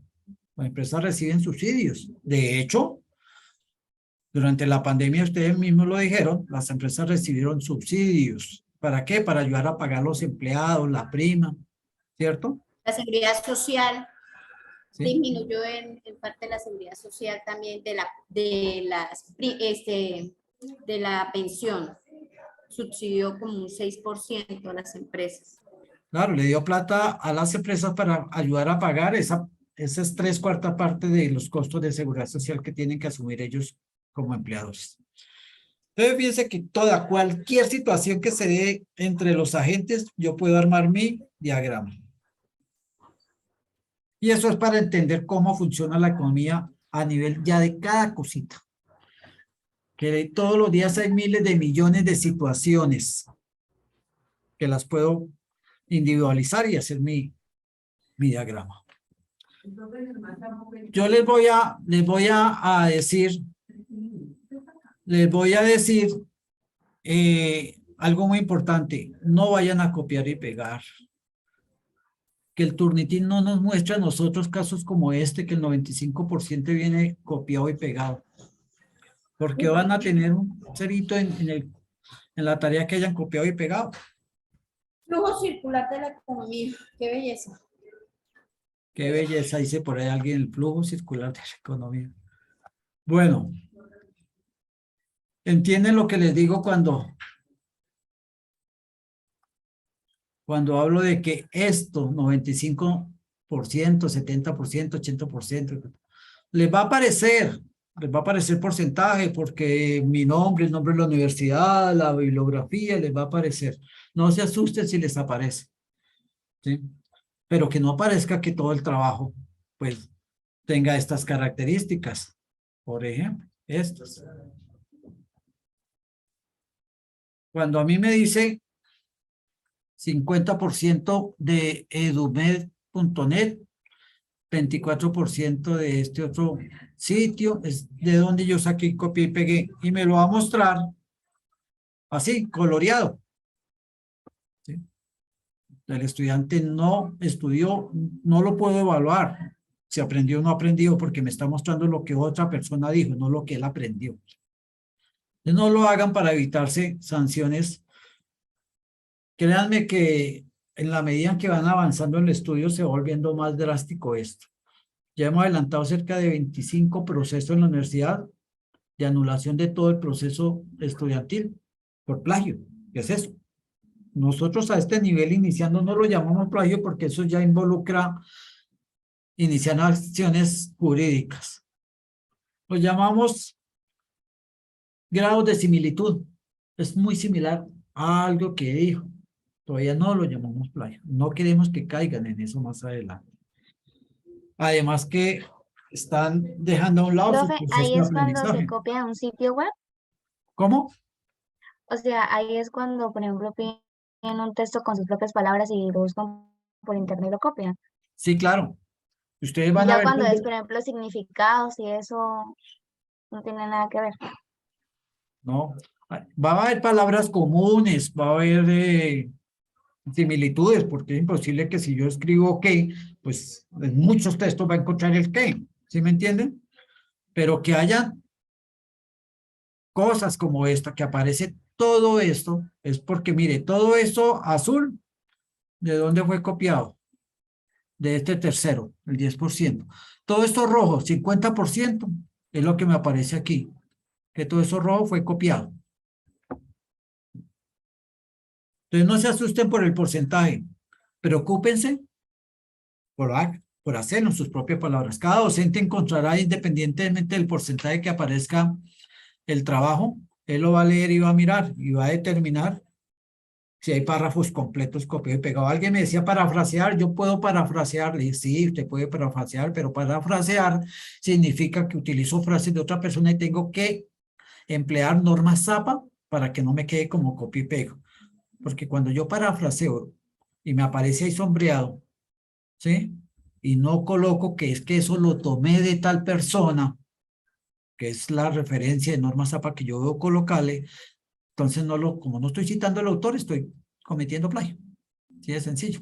Pero yo cuando coloco bien la norma APA de parafraseo, ya no estoy copiando, que estoy diciendo, esto no lo digo yo, esto lo dice tal persona, ¿sí?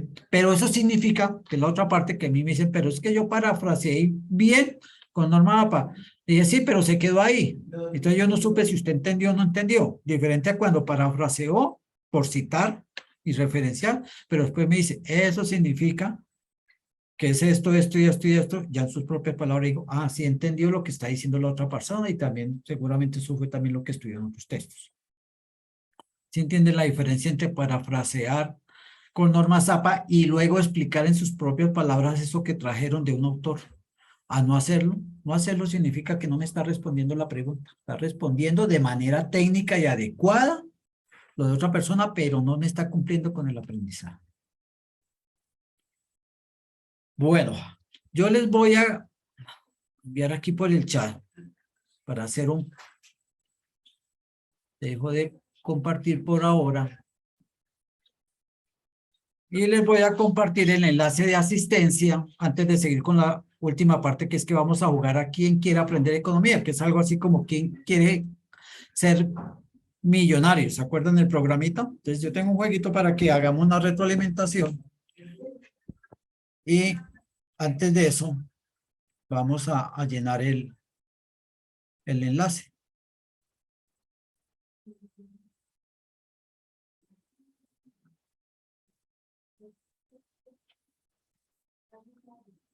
¿Entendieron bien la explicación, cierto? Sí, señor.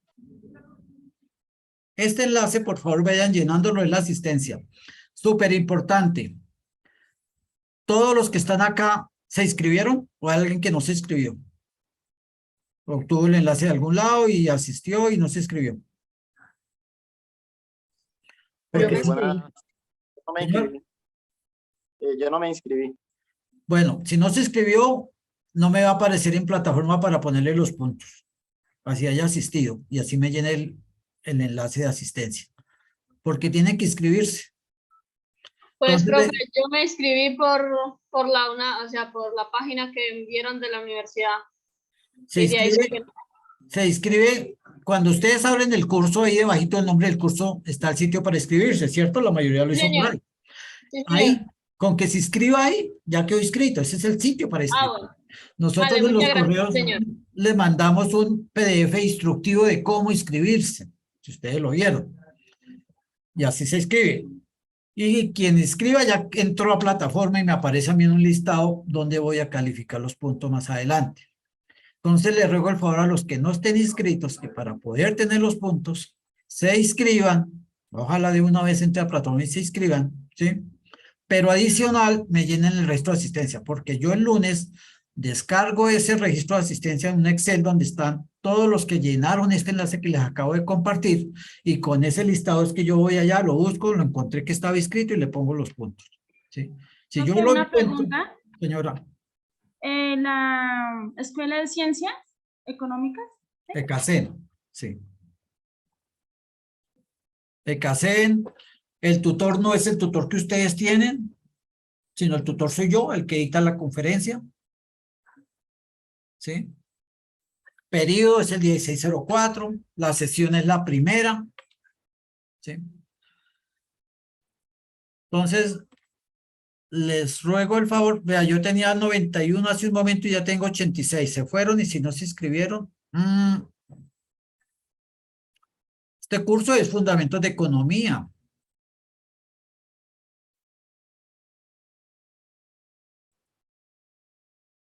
El link del juego, no, el juego va a ser una presentación que ya vamos a hacer.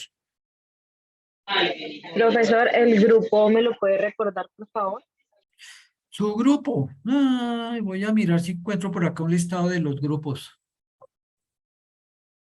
Con el nombre.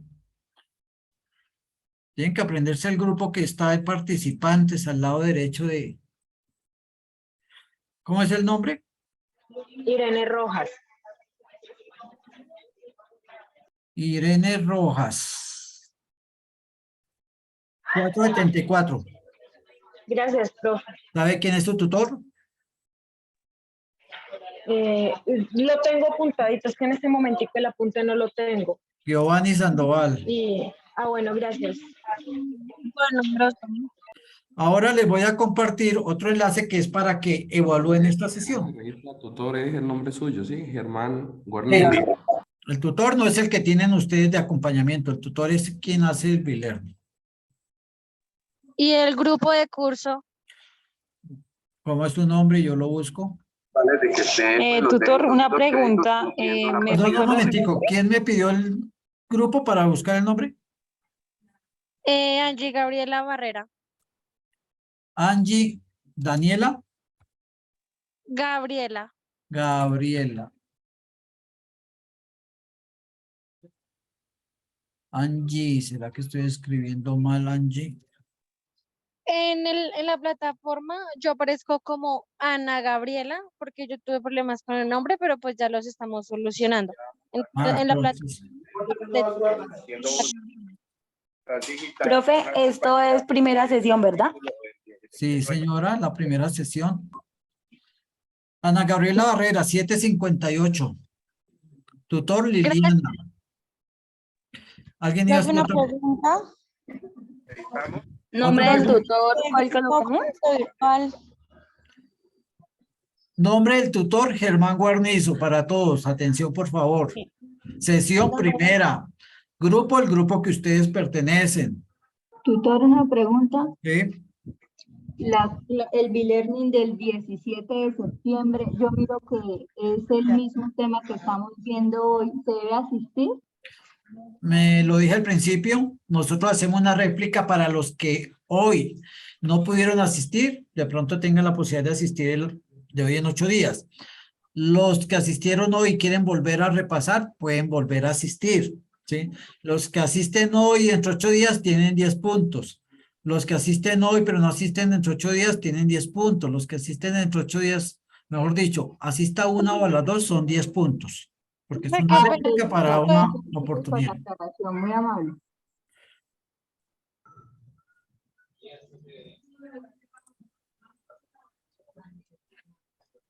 Este enlace que les voy a compartir es para que por favor llenen la evaluación.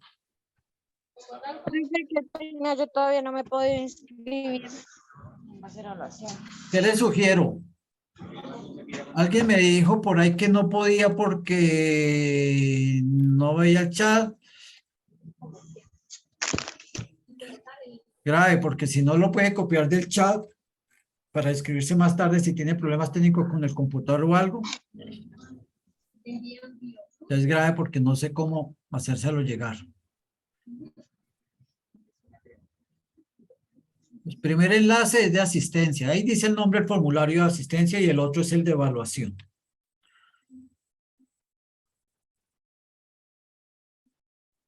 Dice grupo curso virtual. ¿Cuál es su grupo? ¿No sabe? No, Nombre. señor. Nombre. Anderson Pico. Edison. Anderson Pico. Anderson. Anderson Pico Girón. Sí, señor.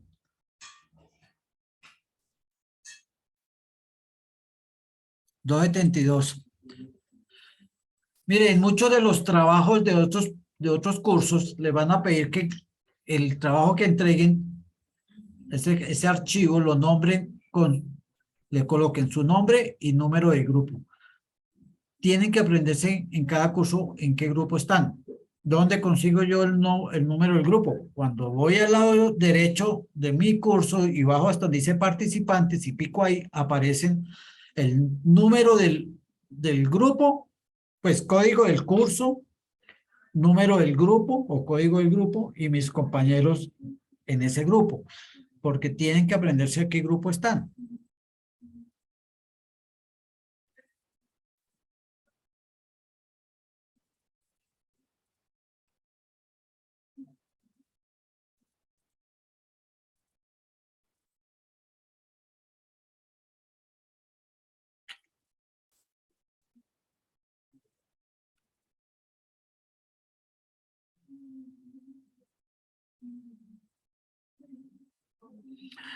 Estoy tratando de tener la presentación de la retroalimentación.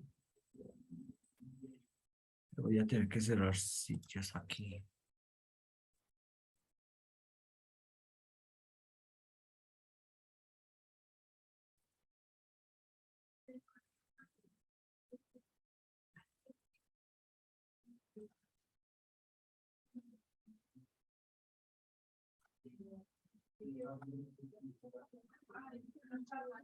¿Ya ven la presentación? Sí, señor. Vamos a ver. ¿Ya terminaron de inscribirse? Sí, señor. Ya, Listo. Vamos a ver qué tanto recuerdan de lo hablado hoy con este jueguito. Uno de los objetivos que busca la economía satisfacer es A, dinero, B, necesidades, C, gustos, D, ninguna de las anteriores. La B. Necesidades. ¿Seguro? Necesidades, la B. ¿Seguro?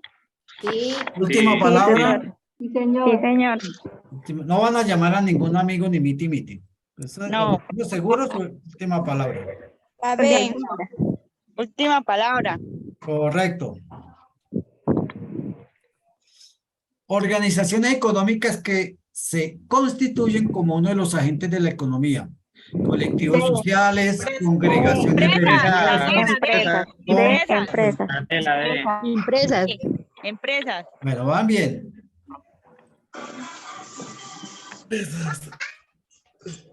La economía es una ciencia exacta, una ciencia política, social.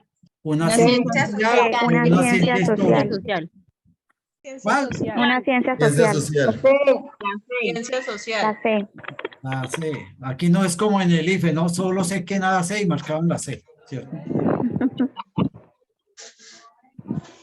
Listo. Llevamos 150. Las dos grandes ramas de la economía son economía y macroeconomía, psicología y sociología. La micro y macro. La A. Microeconomía y macroeconomía. Ahora esta, ¿cuál? ¿Un factor de producción es?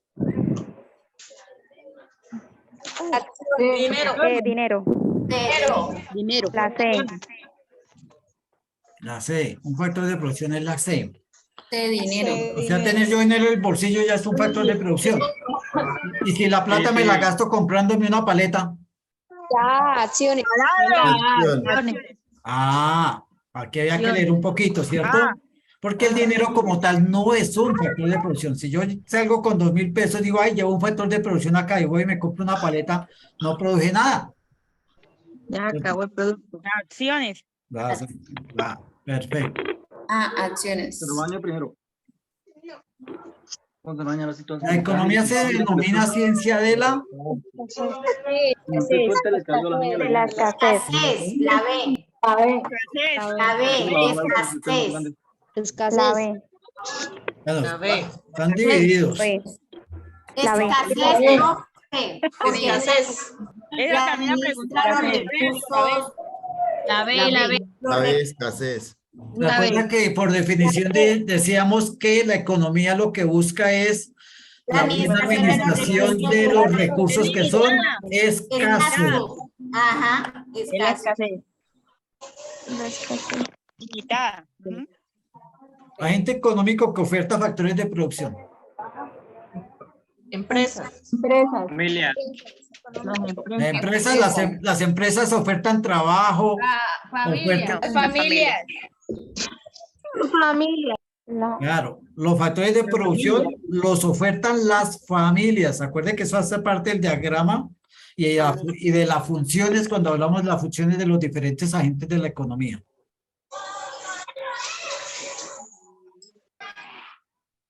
C, mercado.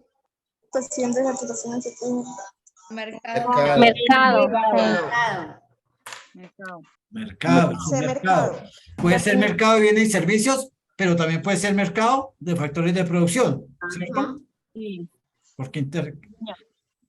Porque son ambos.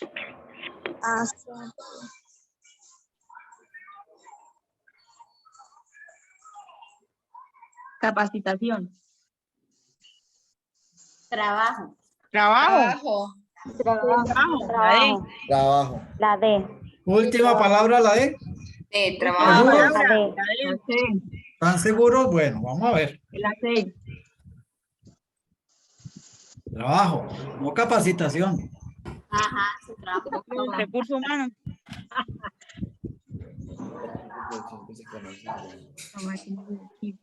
Capital. Capital. La B. Capital. Capital.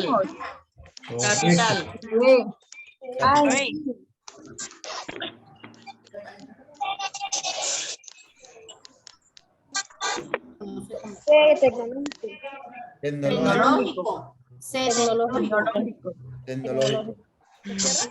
No, yo ya me iba. Correcto. Salario. Salario. La B. El vocabulario técnico nos dice que lo que recibimos por el factor trabajo son los salarios.